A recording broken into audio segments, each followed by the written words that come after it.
worthwhile? Well, I got to be a part of the service last Sunday at the airport. It was live. You can watch it. So if you can't come to church on Sunday and you can get to your iPhone or your whatever that is, you can watch it live. And I told Terry I didn't faint about anything David said. It was pretty good. Did you listen long enough to hear you get on to me about the slides? Yeah. All right. Folks, I got I think, a very important message today. You know, life sometimes is compared to the seasons of the years. And if you think about it, spring is that time from 0 to 20 years old. You're looking at, who am I? Who am I not? What are my limitations? And what are my talents? All during those years, it's time of growth.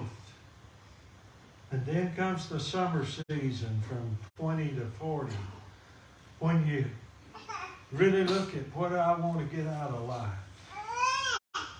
What will distinguish me professionally from everybody else? We also ask the question, how am I different from my parents? How am I like my parents? What do I really believe? And what person or what organization around me is going to bring conviction to my life?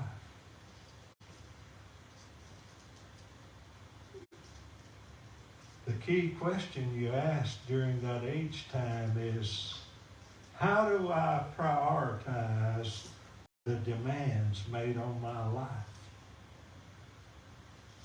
How do I allow enough time to have my spiritual life, my work life, and my relationships? How do I work all that together?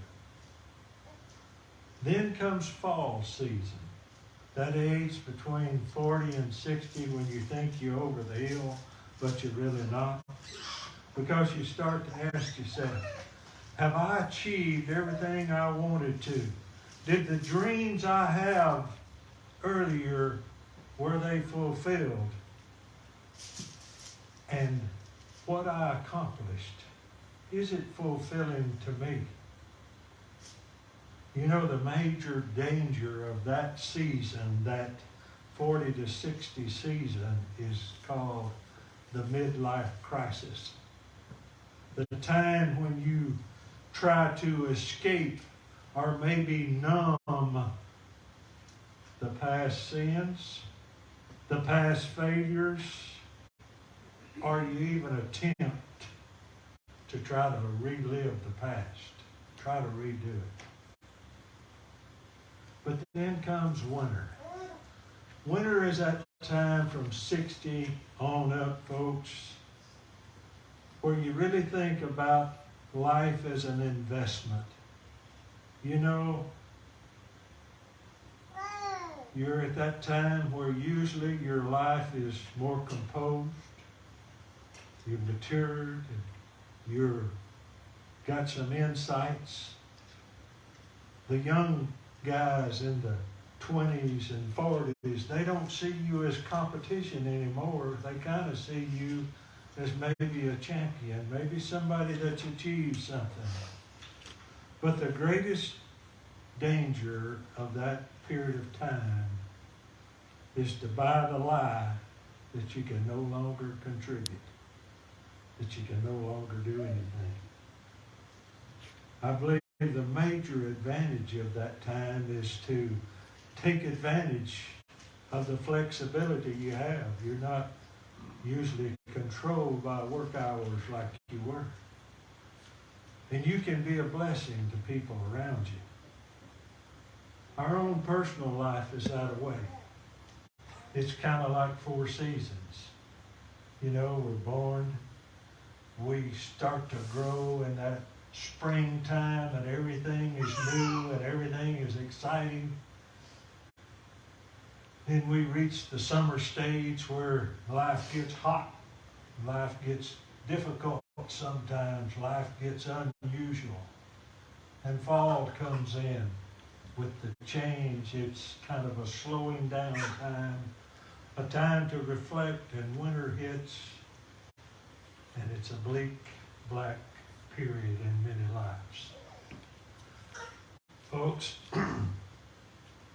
Paul wrote to Timothy, and he said in verse 21 of chapter 4, 2 Timothy, make every effort to come before winter. That's what I want you to think about. But because if the news suddenly came on, if your cell phones just started going crazy and all the radios and TVs started to blare out, nuclear bombs are headed our way. We can't stop them. Folks, your cell phones, anything you could get to communicate with, you would start trying to contact those people that you love. Those people that you know love you. Because that's what's important at that time. That's what the Apostle Paul did. You see, Paul was locked up in a Roman prison. He sensed that death was near. He actually wrote, the time of my departure has come. And so what does he do next? He says to Timothy, make every effort to come to me soon. Demas has deserted me. Crescens has gone to Galatia. Titus to Dalmatia. Only Luke is with me. Pick up Mark. Bring him with you. Then he goes on to ask for his cloak, his books, his parchments. He also says that a man named Alexander the coppersmith did him much harm. But folks, he tells then how the Lord stood by him at his first trial. Everybody else had deserted him. And then what seems to be a P.S. in this letter to Timothy, he says, verse 18 kind of ends it all, it's closing, and then he says, P.S. Make every effort to come before winter. Any student of history will recognize the name Napoleon. He was the little general of France that tried to enslave the world but was beaten by a Russian winter. Napoleon died an exile, a prisoner on an island in the South Atlantic. He and Paul both, folks, died in prison, and probably they're the two most famous prisoners of history. How similar they were, yet how different. Napoleon sat like an eagle in a cage. He would think about the wars that he had waged to bring about an iron-fisted peace. Paul would think about the gospel campaigns he had carried on, where he sought to bring peace within men, peace between men, peace between men and God. Napoleon would look back to the cities he had wasted. Paul would look back at the cities he had blessed with his thirst to carry the gospel, to see people saved. Napoleon would look back at all the blood he had shed in his lust for conquest. Paul would look back at the blood he himself had shed because of his love for Jesus Christ. Napoleon ended his life with these pitiful words. I wonder if there's anybody who truly loves me.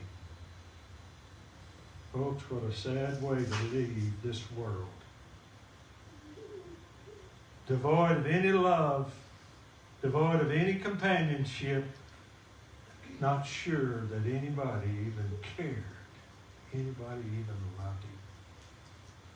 Paul, however, ended his life with the assurance that he was loved.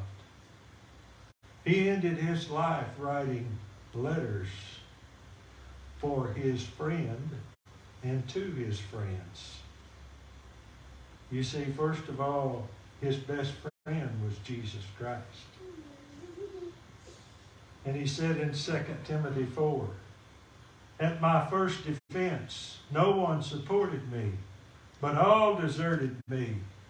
May it not be counted against them, but the Lord stood with me and strengthened me, so that through me the proclamation might be fully accomplished, and that all the Gentiles might hear, and I was rescued out of the lion's mouth."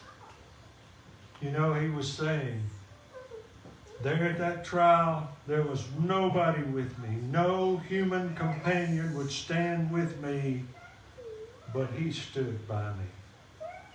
Nobody cared, but he cared. Nobody was by my side, but the Lord was by my side. Folks, to me, it's unbelievable comfort to know that Jesus will never leave us. Folks, when Jesus is all we have, he'll be enough to meet our needs and see us through. But that doesn't mean that you don't need the human touch of earthly friends. We need that, folks. We need companionship. And so Paul then mentions Timothy and two others more who mean more than life to him. The first one is Luke. We've talked about him. The beloved physician, the first medical missionary, the doctor of Paul who joined him on his missionary journeys and stayed by his side. The second was John Mark. This man Mark had failed Paul in his early life. He left Paul and Barnabas on their first missionary journey. But somehow, he had managed to redeem himself, and now Paul says, pick up Mark and bring him with you, for he is useful to me. But closest of all was the fourth friend, the young pastor, the young man named Timothy. Paul even called him his son. You know, many Bible scholars believe that because Timothy was from Lystra, that when Paul was stoned in Lystra and left for dead, laying bleeding, it was Timothy who picked him up, carried him to his home, and nursed him back to his health. That's what they think, folks. Don't know. But I know this. In the hours before his death, Paul called on Timothy. He said, Timothy, you come. You bring me my parchments. You bring me my books. And perhaps because he felt a chill in the air, that damp, cold Roman prison cell, he says, oh yes, bring me my cloak. Folks, think about that cloak for a minute. Wouldn't you just love to see that cloak? It had been wet with the brine of the Mediterranean Sea. It had snow from Galatia on it. It had dust from Asia. And folks, it had blood the blood of Paul's wounds as he served the Lord Jesus Christ. He asked for his books, he asked for his cloak, and he asked for his friends. And then with a note of urgency, I kind of believe, he says in verse 21, make every effort to come before winter. Why would he say that, folks? Well, if you go back and read Acts, the book of Acts, in Acts 27, you'll see that wintertime was a dangerous time on the Mediterranean Sea. Thousands of ships had gone to the bottom, ignoring the dangers of the fierce winter storms. The Mediterranean Sea was closed during the winter months. And if Timothy didn't hurry, he wouldn't get there till spring. And Paul wasn't sure he'd be alive in spring. So he was really saying to Timothy, Timothy, if you don't come now, if you don't come before winter, you just might not make it in time. Folks, let's look at it this way. Suppose Timothy looked at that letter from Paul and he was touched by it. And he said, Paul needs me. I've got to go. But before I go, I got to take care of some business, you know. I got to make sure the church staff knows what their job is. I got to go over here to Miletus and ordain those pastors. Oh, yes, and I've got to go to Laodicea and speak at the Southern Baptist Convention there. And so after attending all of those things, as soon as he could, he heads to Troas and he inquires about a boat for Rome. And they laugh at him. They said the sea's closed. There'll be no sailing to Italy until spring. And folks, all through the anxious winter, Timothy watches the sky. He watches for signs of spring and he thinks about Paul.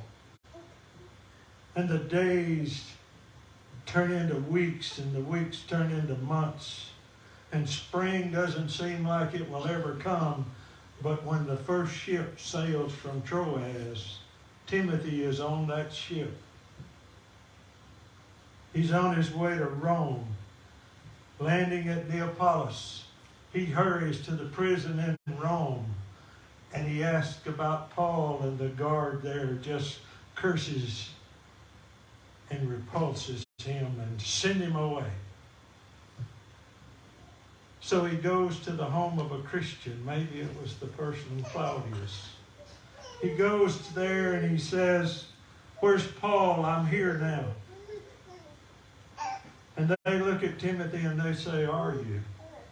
Are you now, Timothy?" "Yes, yes, I'm here." And they say, "Timothy, Paul is dead. They cut off his head in January. Timothy, you're the one he talked about the most. Every time the guard stuck the key in the door, he looked up to see if it was you, Timothy. His last message to you was, when Timothy gets here, tell him I love him." Folks, I hope that wasn't the way it was. I hope when Timothy got that message from Paul, when Paul said, "The time of my departure is at hand, come before winter," that he dropped everything and he left for Rome.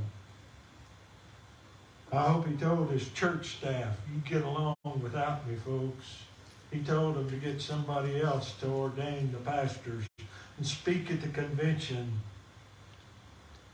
And he went to Rome. Folks, we're not exactly sure when Paul died. But if it was during this imprisonment, I like to believe that Luke, Mark, and Timothy were with him. I like to believe that they all came before winter. I like to believe they all walked with Paul out into that courtyard, out into that place of execution. They saw him lay his head on the block, and they saw him depart for heaven. Then they took his body, and they placed it in the grave to await the great resurrection. Folks, this passage reminds us today that there are many voices crying out to us, come before winter. There are certain things in life that if you don't do it now, they won't get done. Voices cry out to us saying, if you wait till spring, the spring flowers will bloom upon a grave of some missed opportunity. And all you can do is look at that grave and say, I missed my chance. I wonder if you hear those voices this morning. Do you hear the voice of change, folks? John Mark heard that voice of change. John Mark went from being a coward to a hero. He made a change after his failure that kept him from being a failure the rest of his life. Psychologists tell us that there's a thing called a teachable moment. They talk about how human nature is highly complex. It's in a constant state of change. And we pass through those times when we are reachable and we're teachable. You know what that is, folks? That's the fork in the road. That's our hour of decision. If we miss that chance, it's impossible to undo that mistake. And it's impossible to undo the consequences of missing that chance. I heard about a man sitting in a hotel room. He had been a slave to alcohol. He had had victory over it for a short time.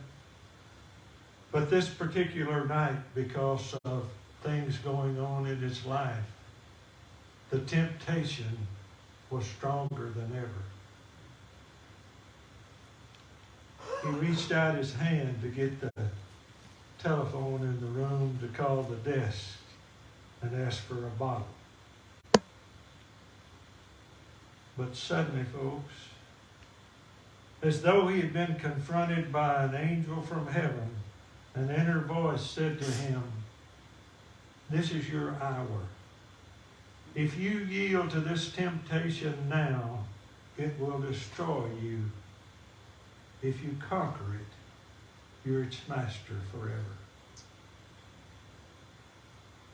Folks, he refused to yield and he conquered it. You know, we preach the gospel of second chance. Really, we preach the gospel of the 10,000th chance, folks.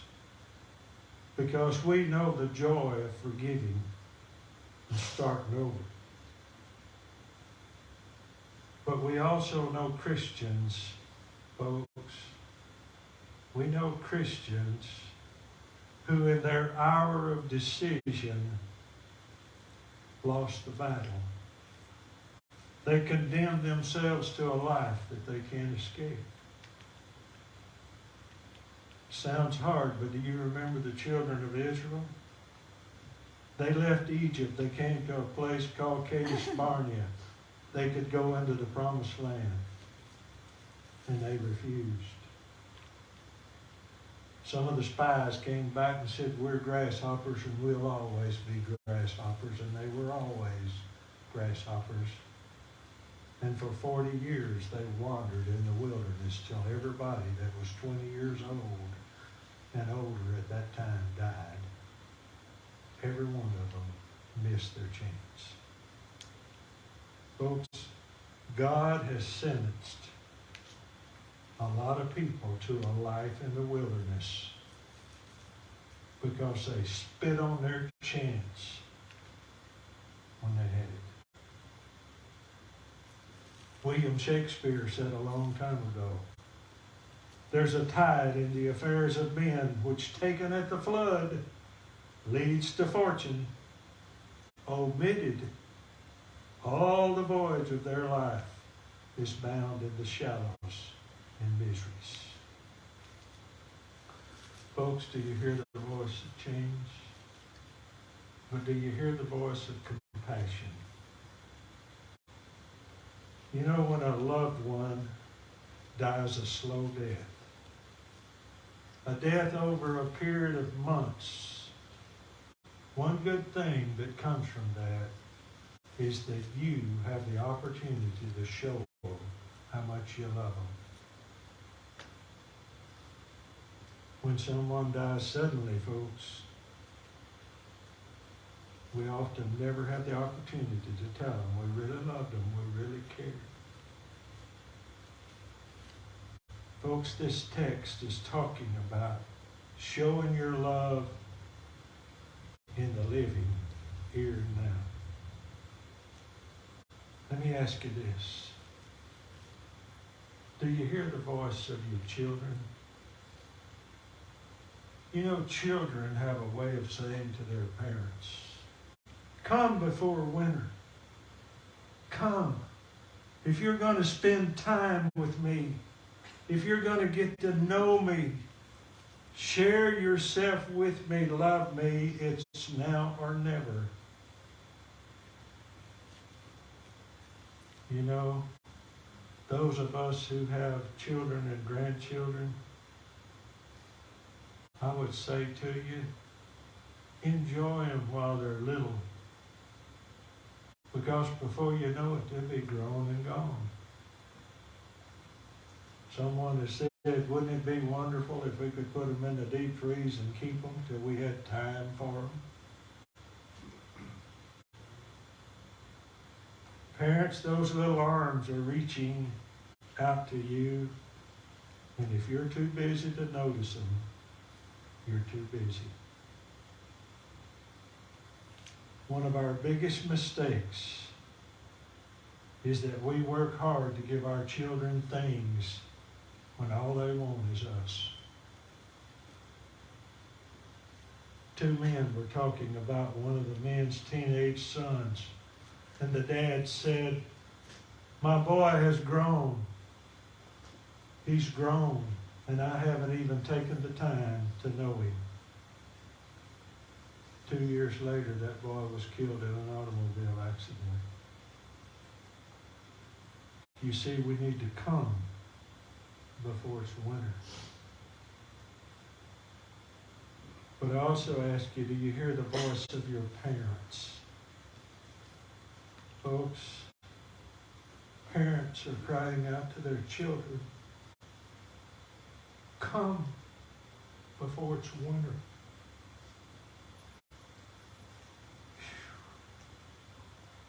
Our parents get old. They grow old and they die. How sad it is to stand by a coffin and remember all of the multitude of kindnesses, all of those things you left undone and the words you left unsaid. Do you hear the voice of your parents? What about this one? Do you hear the voice of your spouse, your wife, or your husband? I believe each one is saying, "Come before it's winter. Love me. Spend time with me." Thomas Carlyle was a writer, great literary man back in 17 and 1800s. But Thomas Carlyle married his secretary. She labored with him for years, writing as he spoke.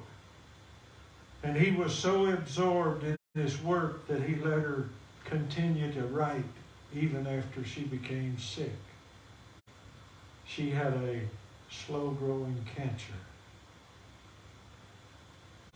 But finally, she became bedridden. Thomas Carlyle loved his wife, but he never found time to stay with her very long. When the end finally came, they took his wife to the cemetery on a rainy day. The mud was deep. It was bad. And after the funeral, Thomas Carlyle returned home very shaken, very upset. He climbed the stairs to her room. He sat down in a chair by her bed and he realized just how little time he had spent with her during her illness. He picked up a diary laying beside the bed and he opened the pages and began to turn them, and suddenly something just jumped out at him as he read. Yesterday, he spent an hour with me. It was like being in heaven. I love him so. He turned the next page and it said, I've listened all day for his steps, but now it's late. I guess he's not coming. He read a few more pages and he threw that book down and he rushed out of the house toward the cemetery. His friends found him on the grave, face down in the mud, crying, if I'd only known, if I'd only known. Folks, listen to me. Take the opportunity while you have the chance. And then we also, as Christians, need to hear the voice of conversion. Do you hear the voice of lost people, folks? Do you hear them crying out to us saying, come before winter? You know, the Word of God says that God will not always strive with the lost. In fact, Genesis 6:3 says, my spirit will not always strive with man. And the Lord Jesus says to us, as long as it's day, we must do the works of him who sent me. Night is coming when no man can work. A pastor told the story about a man in this community who was shot to death. He said, I tried to witness to him several times, but it never seemed to do any good. How sad. But you know what would have been sadder, folks? If he hadn't tried to witness to him. Do you hear the voices calling you today? Come. Come before winter. Let's pray. Father, I just ask you to convict us today.